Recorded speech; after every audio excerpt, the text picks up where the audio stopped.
You're listening to the Abolitionist Round Table, patriotic Black American conservatism, with your hosts, Del, Phil, and Janice, leading the charge and advancing the 4%. Join in the conversation at 734-822-1600. Well, just read it, Jim. Oh, my goodness. Come on. And we are back. And what I want to know is if you believe that that America is in trouble, as I believe, why would you even consider casting a vote for the Democrat Party this year? Mm-hmm. So there is a soundbite that I'm trying to bring up. Mm-hmm. I don't usually like to make that much of a difference between the parties, but it is something that I was writing down this morning, and the answer is very simple, mm-hmm. because black people have disenfranchised themselves. They talk regularly about being disenfranchised, mm-hmm. but they disenfranchise themselves because they put all their eggs in one basket.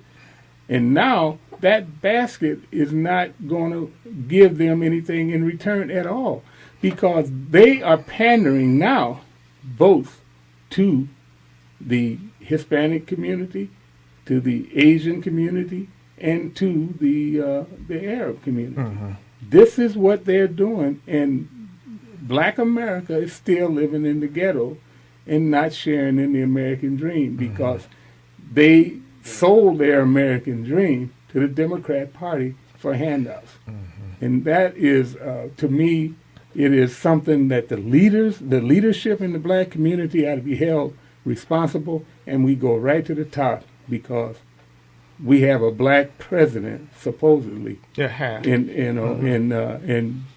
the conditions and the improvements to the black lifestyle is absolutely the worst that has ever been taken into consideration in the times, because in the 40s and the 50s, when there was a Democrat-led Jim Crow law against black people, they had better status then than they have now. They had higher marriage rates. They had less unemployment, even though they didn't have the status of the jobs that you have now. Mm-hmm. But they were at least working, and the families were together. Mm-hmm. Today, you got people with these high-priced jobs, and they care absolutely nothing about preserving the family. So that's just my soapbox stand for this morning. That's good commentary there. Right, there you go. I want to get to this phone, and then we're going to get to some of this Sharia law. We're going to line number 2, and let's see. That's Mike from Ypsilanti. Good morning, Mike. Hey, good morning, everyone. Good morning. Good morning. Good morning. Hey, listen, I love the show. I love the topics this morning. I love the energy from everyone. Well, I work at the VA here in Ann Arbor, the Veterans Hospital. Yes. God bless you. Mm-hmm. I say again? I say God bless you for that, your work. Thank you, ma'am. Yes. Thank you very much. Yeah, absolutely. It was absolutely my pleasure. Best job I ever had. I was 24th Infantry. I carried a 60. Ooh.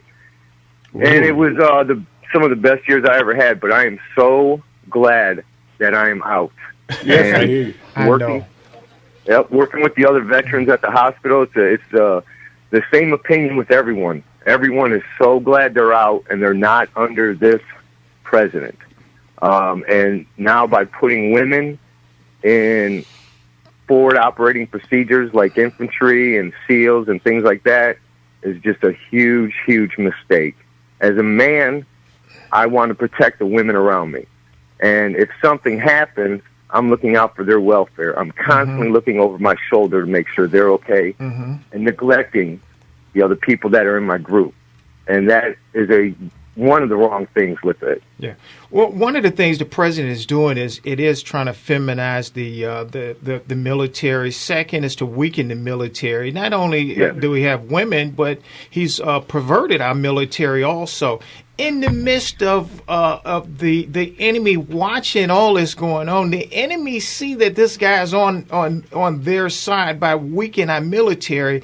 One of this and the fourth thing, and purging some of your top military officers out of our military too. So we're in a real battle. I appreciate you being there, supporting some of these men and women that was there, and I mean, because we owe them a lot. I owe them a lot. This country owed them a lot for their service. But yeah, you're right. I have a nephew that's in the military right now, and did it right out of high school. He was very excited about this president in the beginning because he was a young man, and I told him all this, but now he has a little different opinion on that. But I still have to just, I got to support my nephew. But yeah, a lot of people, you're right, have a lot of real, I'm not going to say anxieties, but a lot of concerns about where we're headed right now. They should have concerns because you can't get the truth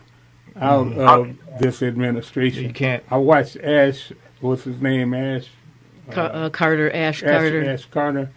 Yeah. Say that. Well, I'll tell you, everyone loves their service, and you just, when you're young, you don't see life as it is. When you get older, you seem to kind of get and see the person behind the curtain, as they say.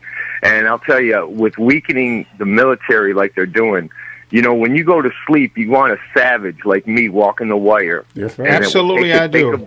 Take a bullet for you way before they get to you. And with weakening the military like they are, you don't feel so good about sleeping at night. Yeah. You don't feel so good about the protection, unfortunately. And I worry very much. I hope it never comes like that. Yeah. I worry very much about with the rules of engagement, how these soldiers. If ever there is, because we depend a lot on nationals in the areas for security and for things, and so there is a real potential for a bunch of our troops to be surrounded, and people just disregard what their commitment is to us, because they live there. So you don't know how they vetted these people. You don't know exactly where their allegiance is. Right. And so there is going to be, if we are not careful, we are going to get some people into a bad situation, and it's going to be a real slaughter. Well, I think we're in a real bad situation right now. I'm scared for that. Yeah, and also on the local front, our police force, our law enforcement community is under attack as well. Yes. And we need to educate the people to this entire destruction of our institutions. And the military has always been, on the campuses. After wars, they go into the campuses and bring some of that radicalness down a notch. Guys like Mike here, who we're talking to, they've experienced some things, and they have a very strong allegiance to this country, and they don't. Most of the time, they don't like what they're seeing on these campuses and places like that. Yeah. And so, Mike, it's really good to hear from you, and I hope you'll be a regular member of this audience. Thank you, Mike. I have been for a while. Yeah. And I love the show. Thank you. God bless all of you, and God bless America. All right, God bless Absolutely. America. Thank you, Mike. All right, thanks a lot. Yeah. Well, Phil, one of the things that Hitler said, he said, make the lie big, make it simple, keep saying it, and eventually they'll believe it. Yeah. And so we see that this administration, they make lies big, and they just keep over and over and over, they keep saying it. Yeah, well, when I was talking about it, Ash Carter, he Yeah. was saying that the standards will be upheld, when they extending the opportunity to the females to go into the Marines, the Delta Force, Right. the Navy SEALs. listen, 90% of the men can't pass. That's right. That entry level. It's a small. This is a small elite group. You're right about that. So they will have to bring down the standards. They've already brought them down. Absolutely. And I would suggest that 95% of the women in this country wouldn't want to be there with you guys. I mean, it's rough. It's rough. That's a really tough job. Some of those special but forces. for him to stand there and lie like that, I just sit there and I look. You know, I basically got out of the reserves because of the incompetence of Jimmy Carter. Well, you know, Phil, you were talking earlier about taqiyya, that being the Muslim principle of lying for the sake of Allah. That's right. You can get a real good article on that on islamwatch.org, where it says lying and cheating in the Arab world is not really a moral matter, but a method of safeguarding honor and status.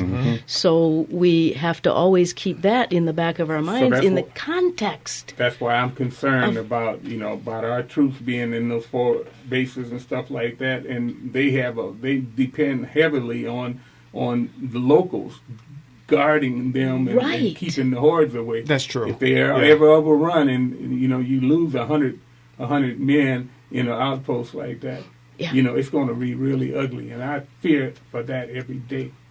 And you know why? Because of a Benghazi. Because we had a Benghazi when our own leadership. They forsake those 4 men that were there. One of them being an ambassador, just forsake them. Watch this in real time too. And that's how Bin Laden escaped, because we subcontracted out the back door and let him get through the back door and go across the mountain. And isn't it interesting that some of the talk about the reason why Benghazi happened, why that attack in Benghazi happened, was because our government was trying to arm Syrian rebels. Yes. Now, Americans have a short memory, it seems, and I think that's why this administration is so crafty. And we don't even know who the heck our allegiance, our alliances are with. Yeah, well, I mean, arming Syrian rebels against whom? The Russians are shooting at some group in Syria, and we're supporting those groups, and they're bombing. I mean, this is crazy. No, you said something. The Russians are shooting at one group, and then another group is shooting down Russian planes, too. And then the president come on the other side and say, well, they have a right to defend themselves.